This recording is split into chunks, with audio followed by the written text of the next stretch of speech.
So this is the new Galaxy S24 Ultra in titanium gray. On first glance, you might think that, well, these are the same phone, but when you actually start looking into it, there's a lot of minor differences that make it quite different. So one thing that you'll notice is that the S24 Ultra is actually a little bit shorter than the previous model, and it's a little bit wider. The volume rocker is a little bit longer, and the power button is a little bit lower. Now, one thing that I noticed is that the power button does stick out a lot more on this one than it does on the previous model, and I find myself accidentally hitting that a lot more just because of the surface finish of the frame. The older one and previous models, they all have a gloss frame, so kind of like the oils in your skin, you know, what leaves fingerprints on stuff. That kind of acts as like grip, whereas this one, the same amount of pressure, and it kind of it slides out of your hand a little bit. So you just have to kind of like, you know, train the old monkey brain that you have to hold this phone tighter than the previous models because of the new texture. Another great way is when you drop it on your face in the middle of the night, and it becomes very easy to remember after that. So anyway, back on to things that are different is the S Pen. It's basically the same, but it does stick out a little bit more than the previous model. So I wanted to see if I could take the S23 S Pen and put it in the S24, as this one's more flush. Don't do that. It gets stuck, like to the point that it took me about an hour to get it back out. Now the S24 S Pen fits flawlessly in the S23 Ultra. So if these were the same color and it matched a little bit better, it would be a flawless upgrade for the S23 Ultra to buy the S Pen from this. But absolutely do not do that the other way around. Do not take the S Pen from this and stick it in this phone. Just don't do it. Just don't do it. Now for the fit and finish of it, it's kind of weird because the S23 Ultra, it has the rounded edges still, like the rounded glass, but somehow it feels like fat. Like, I don't know how to explain it. Like, you hold it, it feels thin, it feels lighter, it feels more refined. If you're like one of those weirdos who uses the phone without a case, then well, the other one feels nicer. So the S24 feels a little bit nicer. So for like the 6 people out there who probably use a phone without a case, this is going to be the best candidate that you can get for not having a case, because it's the strongest frame and the strongest glass that exists, period. Now onto this flat display, it is like a big difference compared to the old one in many ways, but some of them are not very good. One of them is the screen protector from Samsung directly. Now, I've already made a video on this explaining everything, so we're not really going to get into it, but I'll just give you the highlights. It says it's the anti-reflecting screen protector, so I'm going to just kind of... Hello. Not only is the branding completely false advertising, but also on their website and many other websites, it has non-stop 1-star reviews as being a terrible product. Samsung will not give you a refund if you open the box, and it actually doesn't fit. Because if you look at the blue backing from the screen protector to the actual screen itself, you can see there's white on both sides. It literally does not fit the screen. And a lot of people were saying that that's because of putting a case on it, which doesn't make any sense because the screen protector protrudes into the top and bottom of the bezels, and this phone has perfectly equal bezels all the way around. So if they left it to have a gap on the sides on perfectly even bezels all the way around, all 4 sides, then why does it protrude on the top and bottom and not interfere with the case? If that was actually true, as soon as you put a case on it, it would peel the top and the bottom up because they would be protruding too far, which it does not. So the sides do have room to go further.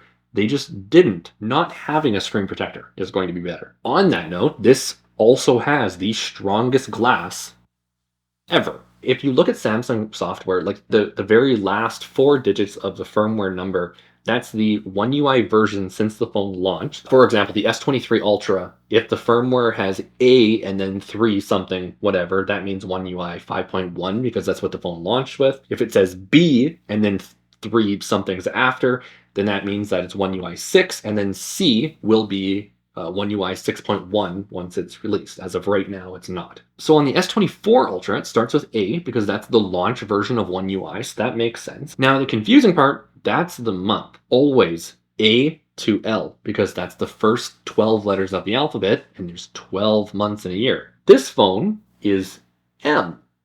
I'm not sure what month is between December and January, but that seems to be the month when this firmware was built. That's kind of leading into this being beta. This should have been released with a January or December build, and it wasn't. It has some like mythical month in between, but then they never actually released like a public rollout of things that are fixed because the firmware is really, really bad. This is a horrible, horrible experience. And that's onto the display that we're talking about here, is because this is an all new display, but the color is like broken. Really hoping it's just software. A lot of people have said it's just software. There's no vivid mode anymore. Like it's there, it just doesn't work at all. So if you switch between vivid and natural and just like keep going back and forth, barely changes at all. And if you change the color temperature in vivid and then switch back and forth, it doesn't change at all. It literally is exactly the same. So comparing it to the S23 Ultra in Vivid side by side,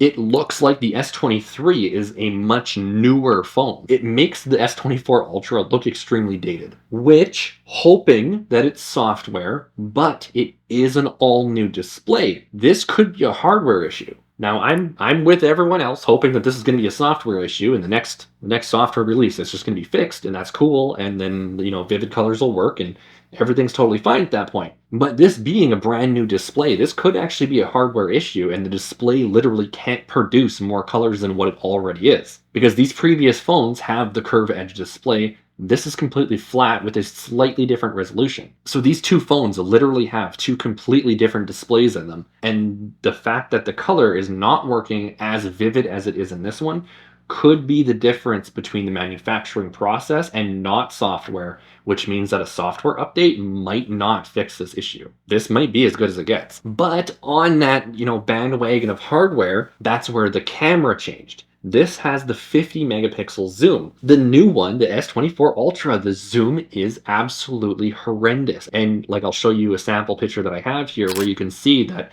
the color on the S23 Ultra is much more rich. And on the S24 Ultra, it almost looks like the cables and stuff are being deleted. Like the AI processing is doing too much to remove stuff from the photo, where it's removing most of the color, and it's even removing artifacts that are physical things in the picture. And again, this is completely unknown as to whether or not this is going to be fixed in a software update, because it is a fully new sensor for the zoom camera. So that 10 to 100 times zoom, that's the new sensor. That just might be how it is, which a software update is not going to fix that. If that's a hardware issue and it's not going to be updated, I kind of don't want anything to do with this phone. But the usability of the phone also goes even further. Now, when I first got this phone, just took it out of the box, for some reason, it would not turn on at all. It didn't matter how long I pressed the power button, how long I held it or whatever, it would not turn on. So I figured, okay, maybe the phone's dead. So I plugged it in and it immediately started turning on by itself as soon as I put the USB power to it, and it turned on at 70% battery life. So for some reason, the phone would not power on with the power button right out of the box. But since that point, it has been working totally fine. There's been no issues at all. Then comes into putting it on my wireless charger. And every time I do that, it tells me that the S Pen is not installed. So again, this could be fixed in software. It could just be some sort of recognition issue between the S Pen and the wireless charger. So that way there's some kind of magnetic field or something going on. As soon as I tried to set up the phone, RCS doesn't work. It's telling me that the phone's not compatible or whatever. But since that point, I installed a beta version of the Google Messages app. So now RCS is working,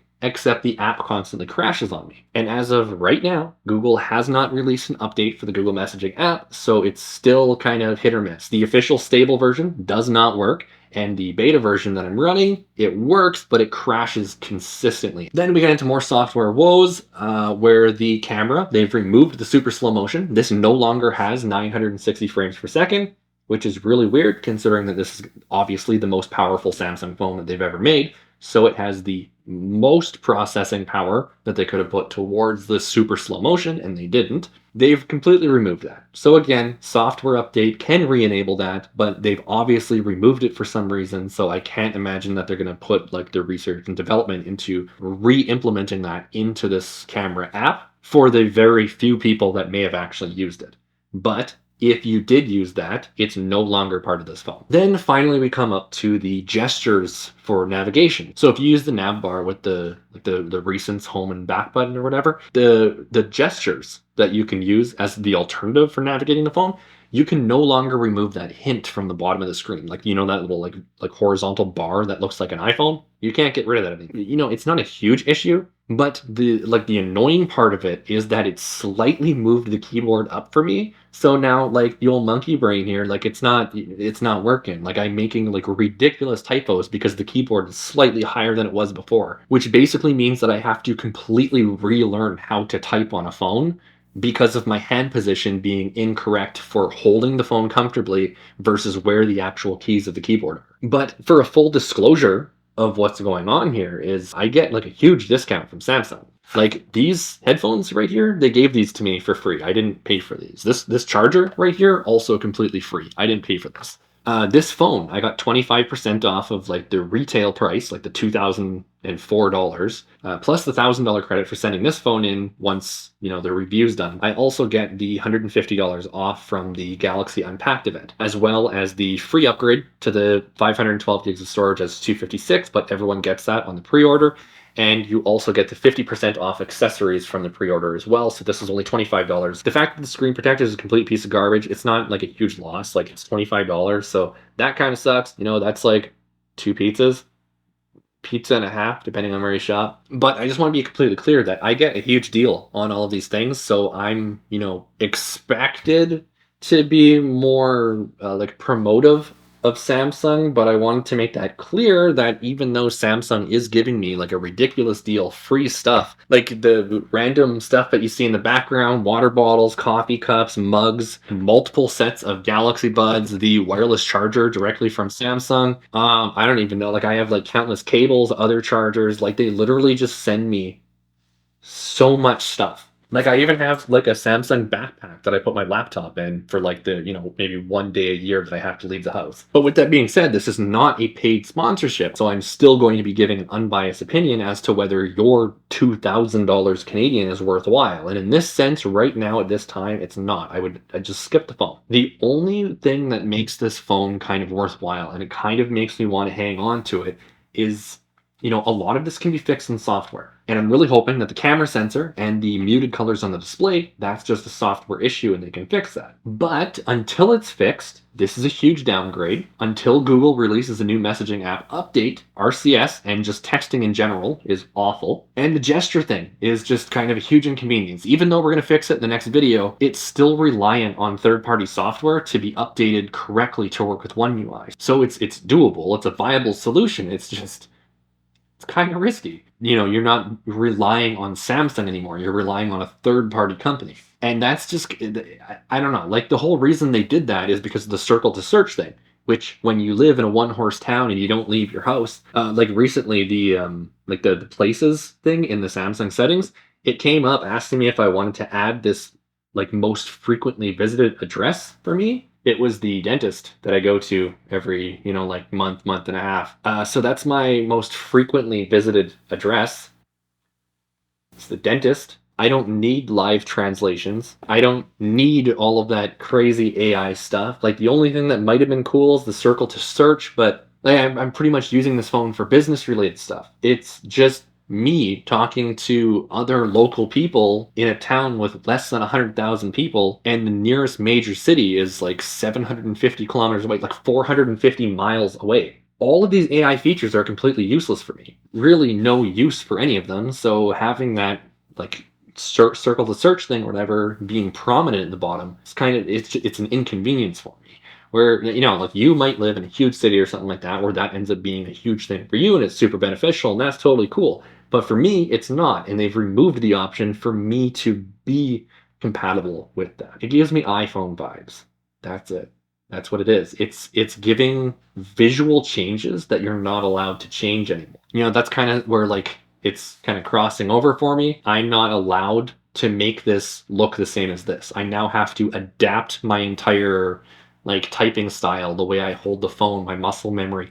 All of this has to be adapted because of their forced software change instead of just giving the option to adapt to it. Kind of like the nav bar and the gestures. If you want to use the gestures, you have the option to use the gestures, and that's totally fine. Now it's not, and I have to relearn how to type. So it's just like a, like first world problem, but it is still a problem because I don't use the circled search. I'm never going to use it. I tried it a few times. It's like terrifyingly accurate. On my wallpaper, it's just like this random picture that I found on the internet of like some like snowy city in Asia or whatever, and I just circled the little street light to see, like if it'll find like other street lights and stuff. It found the place where the picture was taken. Like it found it found the city from where that picture was taken. Like it's scary accurate. Like it's not like, oh my god, like I wonder what this is. Like you circle it and it's like, oh, okay, here's similar things. No. It's like, oh, here, I want to circle this light here. And it's like, oh, here's the place it was taken. Like, it is, like, it's messed up, man. Like, I'm not, like, I'm for AI, but that freaks me out. That's further than my evolution into AI will allow right now. I'm not ready for that. So, in due time, maybe I will be. Maybe that will be something that I want to use. But right now, it's not, and I can't, and I'm reliant on third-party software to kind of fix that issue. So it's still, I don't know, the display's kind of iffy. The zoom lens totally sucks. The benefit of this is you get a much bigger trade-in. Like right now, if I had the S22 Ultra, I only get $500. I have the S23 Ultra, so I get $1,000. So I get twice as much as the trade-in to get this phone, which with my discount, with the voucher from Galaxy Unpacked, plus the hardware upgrade and everything like that, this phone ends up costing me about $700 Canadian, which you also get 0% financing, so it ends up only being like $60 a month for a year. That's it. That's the whole phone. When the S25 Ultra comes out, this is a fully paid off phone. The battery, a little bit worn, but Samsung's, I was going to say known for good batteries, but we won't, take note of that. Recently, much better with their batteries. So the difference between the two is this one's only going to lose $200 over the course of a year to just have the new phone and take a risk. I'm honestly unsure. Like, I really thought this was going to be like a very definitive answer. Like, oh, it's the new phone, right? It's going to be great. It has that new crazy zoom camera. It's going to be great. It's terrible. It's one of the worst features of the phone. It has the new flat display. That's going to be awesome. It's awful. It doesn't work correctly. The bezels are much smaller. Well, the screen protector that you have to buy, it's no longer included, doesn't fit. So that's a huge downfall. And also for the huge delay in these videos and why I had to release that ADB one on the first. This video right here was actually supposed to be the one for the first. Like the screen protector, it was making those like super bright green and pink lines on each side. And after 2 days, I was getting such bad migraines and I ended up losing 2 days of recording due to the screen protector. I had to rip it off. Not to mention the little line in the middle didn't go away for me, so that was kind of annoying for filming. But it was mostly in the fact that I was starting to get sick. That's going to wrap it up for this here. If you want to see more Samsung stuff, this is the month of Samsung, so all the videos in February are going to be Samsung stuff because that's when it comes out. And the next video is going to be setting this thing up. I mean, like, hopefully fixing some of the issues. I know I can at least fix the navigation bar thing, but I'm going to hope that there's some software updates and stuff released since this point that will fix some of the other issues, like getting RCS working, because that's kind of like a huge thing for me. So hopefully that's fixed in time for the next video. So there's going to be, more on this one. Some of the videos were recorded on the S23 Ultra. I was trying to get ahead of schedule, so the principle's the same. It's Samsung. It's one UI, so it doesn't matter which phone I was using in those videos, but it's still the month of Samsung. So we're gonna get into a whole bunch of other stuff. So if you like this garbage, then like the video, subscribe, or don't. I don't know. I'm not telling you what to do.